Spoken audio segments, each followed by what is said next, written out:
नमस्कार, मैं हूं ज्योति श्रीवास्तव और आप देख रहे हैं खबरें अब तक, जहां सिर्फ खबरें नहीं मिलती, सच का आईना दिखाया जाता है। आज की खबरें अब तक में लेकर आए हैं कई खास मुद्दे। सबसे पहले बात होगी बिहार की सियासत में चुनाव से पहले एनडीए को मिले फायदे की। लखनऊ में मिट्टी में मिलने जा रही आलीशान सहारा सिटी की और दलित राजनीति में राहुल गांधी को मिले तुरुप के इक्के की। इन सभी मुद्दों पर होगी बात विस्तार से, लेकिन उससे पहले हेडलाइंस पर डाल लेते हैं नजर। हरियाणा के सीनियर आईपीएस ऑफिसर ने गोली मारकर सुसाइड किया। पुलिस ट्रेनिंग कॉलेज में पोस्टिंग थी। केंद्रीय कैबिनेट ने 24,634 करोड़ की 4 रेल परियोजनाओं को दी मंजूरी। 894 किलोमीटर बढ़ेगा रेल नेटवर्क। भौतिकी के लिए नोबेल पुरस्कार का ऐलान। 3 अमेरिकी वैज्ञानिकों को दिया गया ये सम्मान। बरेली जा रहे आम आदमी पार्टी नेता हाउस अरेस्ट। बोले योगी सरकार नाकामी छिपा रही। एयर इंडिया की कोलंबो चेन्नई फ्लाइट के इंजन से पक्षी टकराया। 158 यात्री सवार थे, सभी सुरक्षित। लखनऊ में दिवाली से पहले भारी मात्रा में पटाखे जब्त। नगराम में अवैध रूप से बनाए जा रहे थे। भारत ने खोजी ट्रंप के 100% टैरिफ की काट। सारा माल रूस की तरफ मोड़ा। कफ सिरप से बच्चों की मौत का मामला सुप्रीम कोर्ट पहुंचा। सीबीआई जांच और कंपनियों के लाइसेंस रद्द करने की मांग। पाकिस्तान में फिर जाफर एक्सप्रेस पर हमला। ब्लास्ट में कई घायल। विद्रोही समूह ने ली जिम्मेदारी। हरे निशान पर बंद हुआ शेयर बाजार। सेंसेक्स 136 अंक चढ़ा। निफ्टी 25,100 के पार। हेडलाइंस के बाद स्वागत है आपका। अब वक्त है खास रिपोर्ट्स की ओर रुख करने का। बिहार की सियासत में एक बार फिर से हलचल तेज है। चुनावी मैदान सज चुका है और सियासी मोहरे बिछ चुके हैं। इस बार का चुनाव कई मायनों में खास है। 40 साल बाद पहली बार सिर्फ 2 फेज में वोटिंग हो रही है। पहला फेज 6 नवंबर, दूसरा फेज 11 नवंबर को होगा और नतीजे 14 नवंबर को आएंगे। लेकिन अब सवाल है, कौन मारेगा बाजी और किसका होगा सत्ता पर कब्जा। ऐसे में हम आपको एक ऐसी बात बताने जा रहे हैं जो आपको हैरान कर देगी। दरअसल जिस इलाके में एनडीए मजबूत है, वहीं पहले चरण में वोटिंग कराई जा रही है। यानी शुरुआत से ही एनडीए को बढ़त का मौका मिल सकता है। जी हाँ, ये आंकड़े कुछ जिलों से ऐसे समझिए। दरभंगा, जहां 10 में से 9 सीटें एनडीए के पास हैं। नालंदा 7 में से 6 सीटें एनडीए के पास है। सहरसा 4 में से 3 सीटें एनडीए के पास है। मुंगेर 3 में से 2 सीटें एनडीए के पास है। ऐसे ही मधेपुरा, खगड़िया, समस्तीपुर जैसी जगहों पर भी अच्छी पकड़। वहीं आरजेडी और उसके सहयोगियों के मजबूत इलाके इस बार एक साथ वोटिंग में नहीं आए हैं। इससे उनकी ताकत बढ़ गई है। कहां कहां बंटवारा हुआ ये भी समझिए। मगध और शाहबाद के अरवल, गया, नवादा, औरंगाबाद व जहानाबाद दूसरे फेज में आएंगे। वहीं बक्सर, भोजपुर, पटना, नालंदा पहले फेज में आएंगे। इस बंटवारे का असर ये होगा कि महागठबंधन को दोनों फेज के लिए अलग अलग रणनीति बनानी पड़ेगी, जबकि एनडीए पहले ही दौर से पूरे दमखम के साथ उतरने की स्थिति में है। ये रणनीतिक बढ़त बड़ा फर्क ला सकती है। बताया जा रहा है कि चुनाव आयोग ने सुरक्षा और लॉजिस्टिक्स को ध्यान में रखते हुए सीमावर्ती जिलों को दूसरे फेज में रखा है। बिहार के 8 जिले नेपाल से, 3 बंगाल से और 8 उत्तर प्रदेश से सटे हैं। इन बॉर्डर इलाकों में पैरामिलिट्री फोर्स की तैनाती चुनौतीपूर्ण होती है, इसलिए इन्हें एक साथ दूसरे चरण में रखा गया है। वहीं तैयारी की बात करें तो प्रचार के मोर्चे पर भी इस बार कोई ढील नहीं दिख रही है। प्रधानमंत्री से लेकर मुख्यमंत्री नीतीश कुमार और तेजस्वी यादव तक सभी नेताओं ने कमर कस ली है। तेजस्वी ने पिछले चुनाव की तरह लगातार यात्राएं की हैं, तो वहीं सरकार ने किसान, छात्र और महिला मतदाताओं के लिए योजनाओं की झड़ी लगा दी है। चुनाव की घोषणा के दिन ही पटना मेट्रो का उद्घाटन करना भी एक बड़ा सियासी संदेश था। अगर हम पिछले चुनावों पर नजर डालें तो 2015 में 5 फेज में चुनाव हुए थे और बीजेपी को अपेक्षा से कम सफलता मिली थी।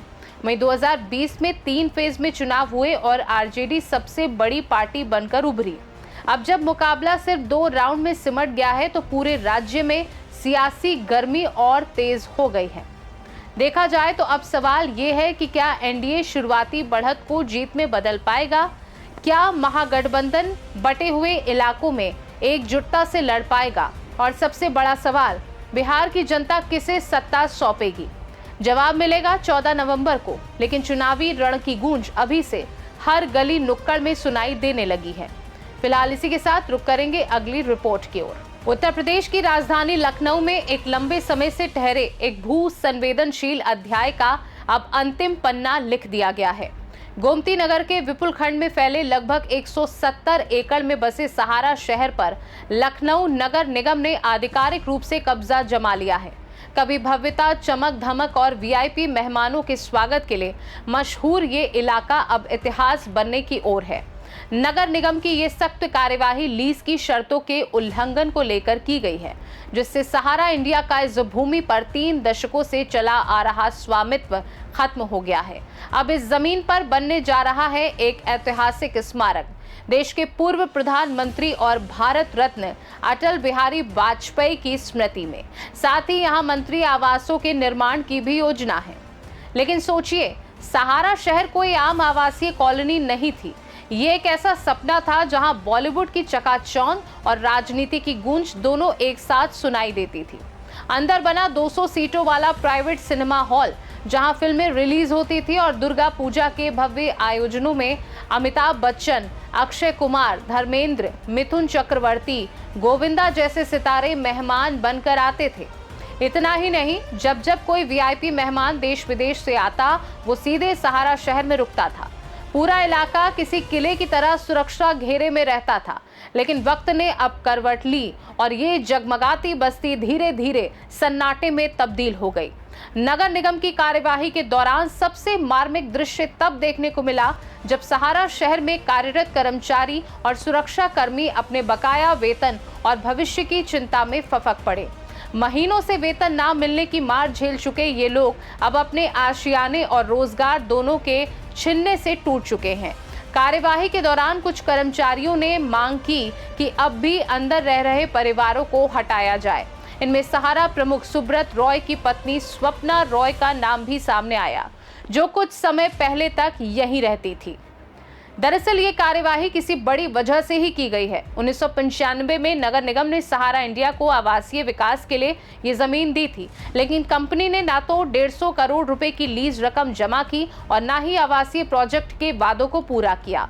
इसके बजाय यहाँ कॉर्पोरेट ऑफिस, गेस्ट हाउस और अन्य अस्थायी निर्माण कर दिए गए। अब जब लीज शर्तों का खुला उल्लंघन हुआ, नगर निगम ने चारों गेट सील कर दिए और परिसर में मौजूद 40 से ज्यादा मवेशियों को कान्हा उपवन भेज दिया गया। कुल मिलाकर देखा जाए तो अब जब नगर निगम ने पूर्ण नियंत्रण अपने हाथ में ले लिया है, तो जल्द ही इस भूखंड पर अटल स्मृति स्थल के निर्माण की कवायद शुरू होने की संभावना है। साथ ही प्रदेश सरकार के मंत्री आवास भी इसी क्षेत्र में विकसित किए जा सकते हैं। कभी सितारों का बसेरा, आज प्रशासन का अधिग्रहण। सहारा शहर अब इतिहास के पन्नों में दर्ज हो चुका है। वक्त गवाह है कि जो बस्तियां कभी रोशनी से गुलजार थी, वे अनुशासन और नीति की अनदेखी के चलते कब वीरान हो जाती हैं, ये उसका जीवंत उदाहरण है। फिलहाल इसी के साथ बढ़ेंगे आगे और रुक करेंगे अगली रिपोर्ट की ओर। एक और यूपी के रायबरेली में दलित युवक की बेरहम पिटाई से मौत। दूसरी ओर सुप्रीम कोर्ट में देश के सीजेआई पर जूता फेंकने की सनसनीखेज घटना। सवाल उठता है, क्या यही घटनाएं कांग्रेस को बिहार चुनाव में ब्रह्मास्त्र देने जा रही हैं? रायबरेली के फतेहपुर गांव में हरिओम वाल्मीकि नाम के एक दलित युवक की चोरी के शक में भीड़ ने पीट पीट कर जान ले ली। आखिरी सांसें लेते हुए लहूलुहान हरिओम के होठों पर बस एक ही नाम था, राहुल गांधी। ये वीडियो अब सोशल मीडिया पर वायरल है और देश की आत्मा को झंझोर रहा है।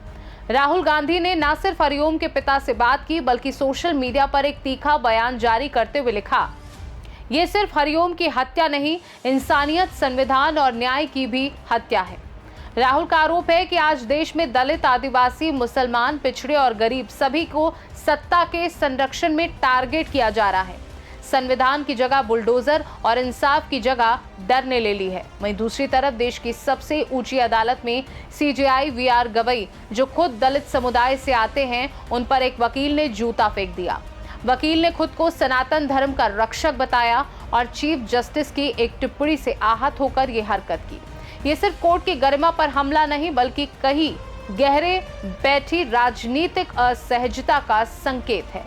लेकिन ये दोनों ही घटनाएं कांग्रेस के लिए तुरुप का इक्का जरूर बन सकती हैं। अब कांग्रेस इन दोनों घटनाओं को बिहार चुनाव में एक बड़े राजनीतिक हथियार की तरह इस्तेमाल करने की तैयारी में है। पार्टी अध्यक्ष मल्लिकार्जुन खड़गे, जो खुद दलित हैं, और राहुल गांधी ने साझा बयान जारी कर बीजेपी सरकार पर सीधा हमला बोला है और कहा कि चाहे गरीब, दलित हो या देश का सीजेआई, बीजेपी राज में सब है निशाने पर। संविधान और लोकतंत्र आज खतरे में है, यानी कांग्रेस की चुनावी थीम अब साफ हो चुकी है और वो है दलित अधिकारों के हमले पर भाजपा को घेरना, संविधान का शरण पर भाजपा को घेरना, आरक्षण और सामाजिक न्याय की अनदेखी पर भाजपा को घेरना। राहुल गांधी हर सभा में बार बार जातीय जनगणना, आरक्षण और संविधान बचाने की बात कर रहे हैं। कांग्रेस ने पहले ही बिहार में राजेश राम जैसे दलित नेता को प्रदेश अध्यक्ष बनाकर संकेत दे दिया था कि इस बार टारगेट दलित और अति पिछड़ा वर्ग है। कुल मिलाकर देखें तो राजनीतिक गलियारों में चर्चा तेज है। क्या रायबरेली की दर्दनाक घटना और सीजेआई पर जूता फेंकने का मामला कांग्रेस के लिए वोटों में बदल पाएगा, या ये सिर्फ सोशल मीडिया पर उठने वाले कुछ दिनों के तूफान बनकर रह जाएंगे? लेकिन इतना तय है, बिहार की सियासी लड़ाई अब सिर्फ वोटों की ही नहीं, विचारों की भी हो चुकी है। फिलहाल ये तो थी खबरें अब तक की खास रिपोर्ट्स, लेकिन इसके अलावा एक बात जरूर करेंगे।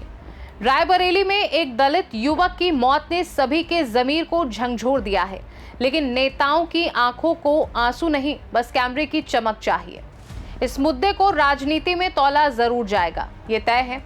मौत पर सियासत का सौदा हो रहा है। कोई धरना देने का प्लान बना रहा है, कोई ट्वीट कर रहा है, कोई जाति का ठप्पा लगाकर अपनी कुर्सी चमका रहा है। लेकिन सवाल ये है, क्या दलित की जान अब भी सिर्फ वोट बैंक का मुद्दा है? क्या इंसाफ से बड़ी बन चुकी है राजनीति? जो चुप है वो क्यों चुप हैं, और जो बोल रहे हैं क्या सच में इंसाफ चाहते हैं या फिर मौका देकर चाल चल रहे हैं? रायबरेली की ये मौत सिर्फ एक आंकड़ा नहीं, ये एक आईना है जिसमें दिख रहा है कि सिस्टम कितना सस्ता हो चुका है। फिलहाल खबरें अब तक में फिलहाल के लिए इतना ही। देश दुनिया की बाकी खबरों को जानने के लिए आप देखते रहिए सी न्यूज़ भारत। हर खबर आपके साथ, आपके हाथ।